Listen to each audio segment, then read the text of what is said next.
all you beautiful book babes. Today we will be finishing our Daddy Month. Today we will be reviewing Your Dad Will Do by Katee Robert. She has been harboring a dark secret for 2 long years. She has been fantasizing about her fiance's father, thinking filthy thoughts that a good daughter-in-law should not be indulging in. So when she catches her fiance cheating on her, there's only one revenge that will fill all her needs. Stay tuned to find out more.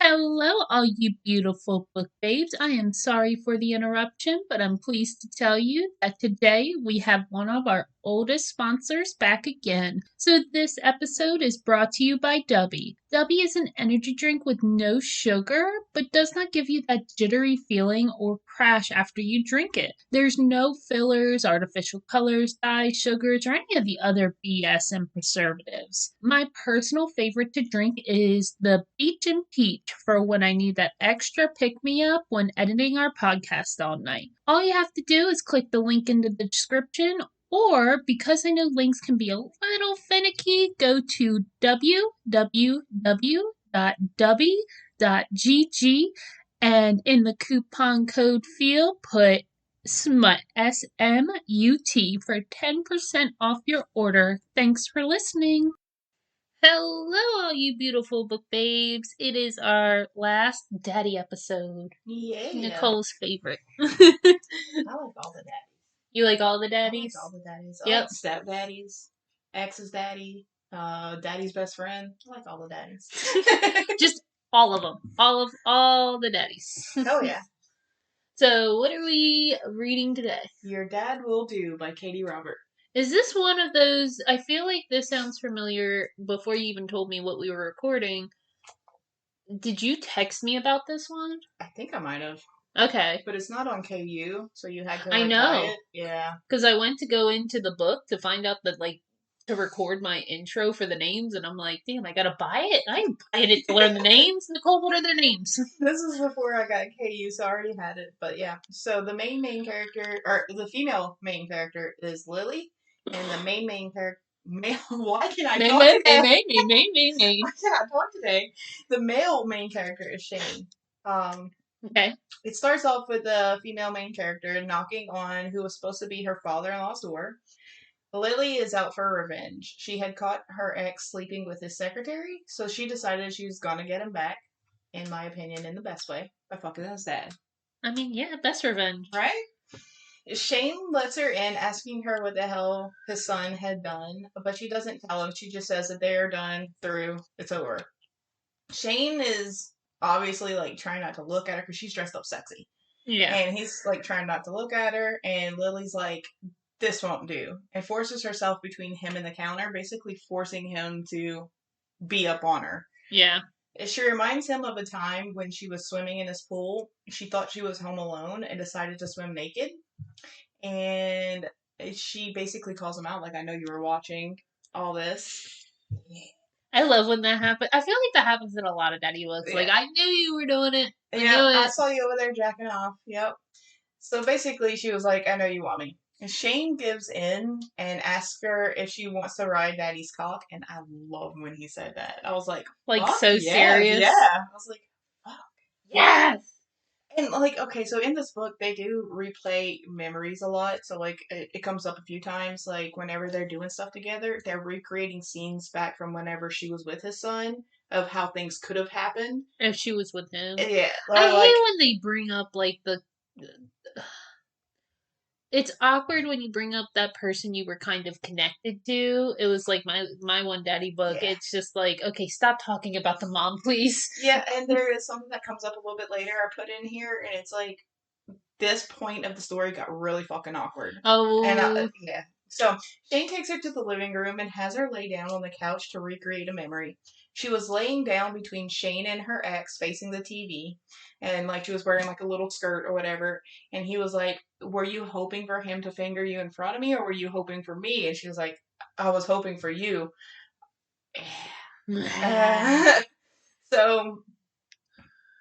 So the whole time is like straight teasing. He's touching her, but not really touching her.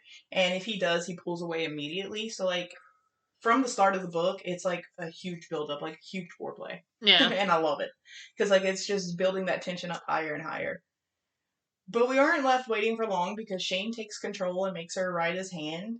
And it's a great scene because dude barely touched her, and I was over here like, oh my god, yes, finally, something, yes. I need my toy. I was like, oh my god.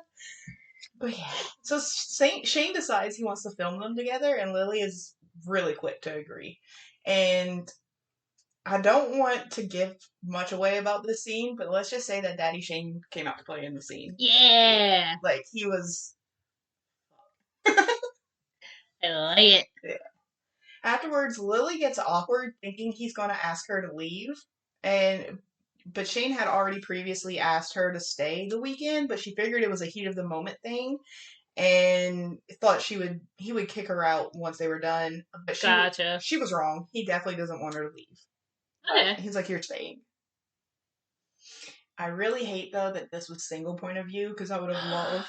Yeah. You don't get his point of view? Oh, no, I can't read it. No, I would have loved to get his point of view. I would have loved... I love a male point of view. Me too. I wish someone just wrote a book all in male. Right? Like, I love male's point of view. That's the point of why I like double POV, because at least I get the male, but if they did a book just by the male's point of view, I'm down. I think that would be fucking awesome. That would be amazing. Yeah.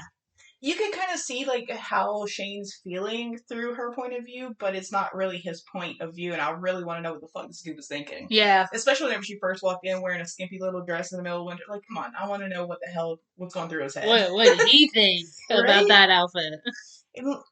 Usually whenever it is single point of view, I can't continue, because I'm like, oh, fuck. But this one, even though it was single point of view, it was actually really good. Really? Yeah. Shane issues a challenge, tells her to sit still throughout the movie and he'll take care of her.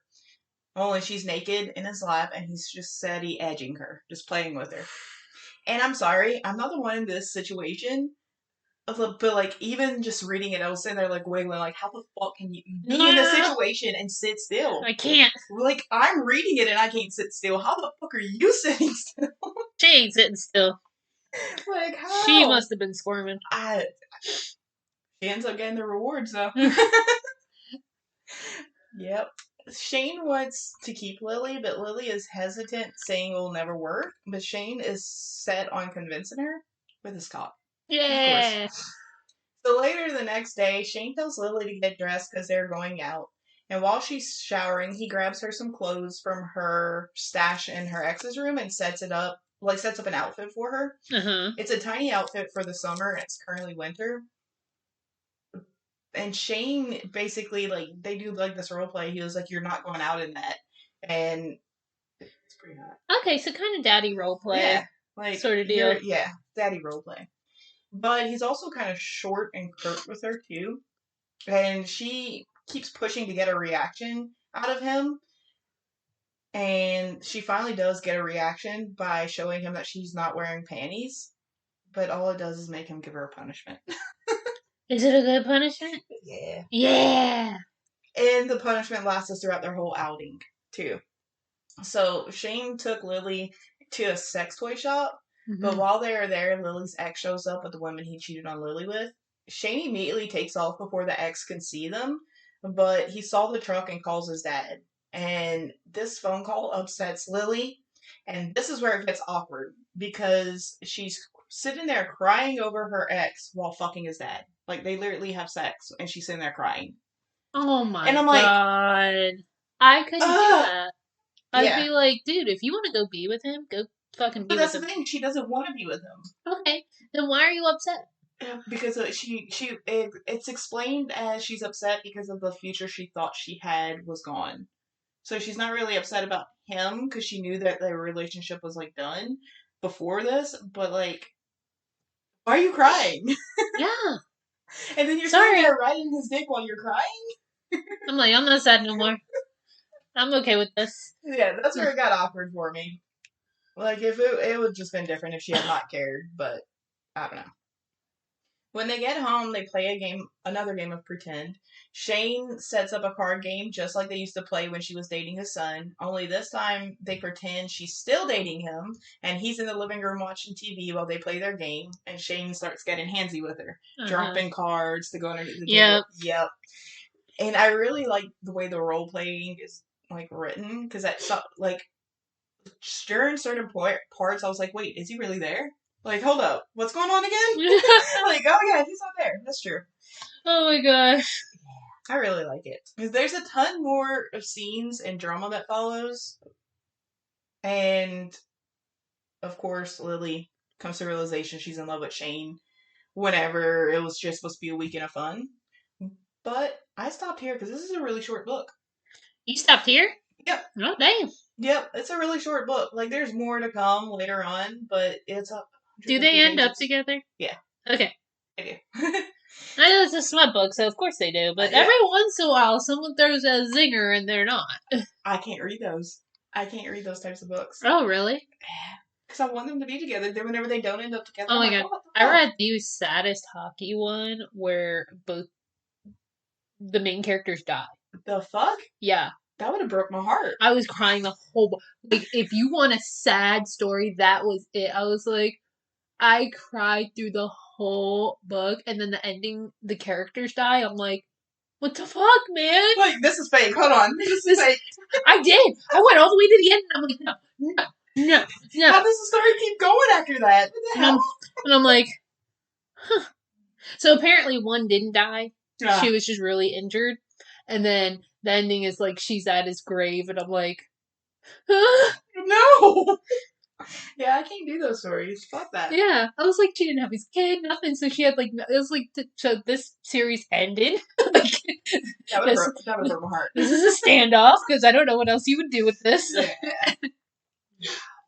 All right. So what is our Goodreads rating? 3.61, which is really low for this book. Because, really? Like, this book is actually recommended a lot. I don't trust Goodreads anymore. I really don't. Because, like, the ones where, like, this is a really good read, I feel like they're very low. And the ones that I kind of graded I'm like, why are you, like, 4 or 5 stars? That doesn't make sense to me. Exactly. I was like, because this book is recommended a lot in those smut groups. Oh, really? Yeah. It's a good book. It gets the job done. It does. Definitely. So, overall, I gave it a 4. Smut was 5.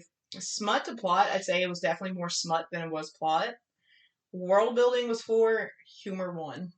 Because there was some funny... I would think there'd be funny quips, but no, daddies are more serious. Like, daddies. There was some stuff that made me smile, but not laugh. I feel like, yes, we did this because it was like, oh, we love daddies and everything, but it's, like, such a very serious, like, genre. Yeah. Because it's always someone else's dad, and everything's all tense and serious, and, like, you can't make jokes in those kinds of books. Yeah. But that is today's episode, and it's going to be a little more raw because me and Nicole recorded this last minute. Whoopsie. Literally last minute. Literally last minute. So, I apologize if it's very raw and very unedited. It's just what it is. Maybe people will like it more. Who knows? Who knows? But that is today's episode. Please make sure that you like, comment, subscribe wherever you listen to your podcast. And also, please make sure to follow us on social media. We have TikTok, Instagram, and Facebook. And then I really want to do convention, but it's always on a significant day. God damn it. Like Valentine's Day, there's one on my birthday normally, there's one on my husband's birthday. I'm like, can you guys move it just a little bit over? Just a week. Like a week or something? We'll find one eventually. But anyway, so you beautiful book babes have a wonderful day. Bye. Bye.